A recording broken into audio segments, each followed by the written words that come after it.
สบายดีมื้อนี้เขาจะพามาใส่บ้านเนาะเป็นมือเข้าพรรษาเขาจะมาประมาณ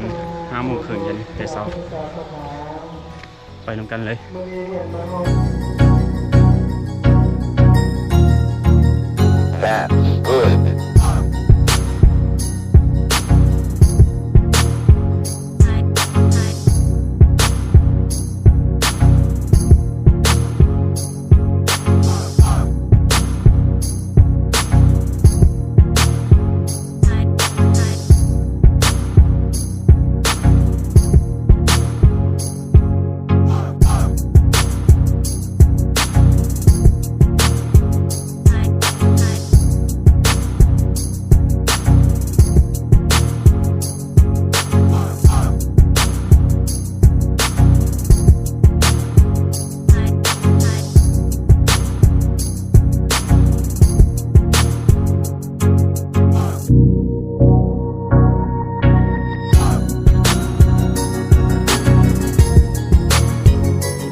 หลังจาก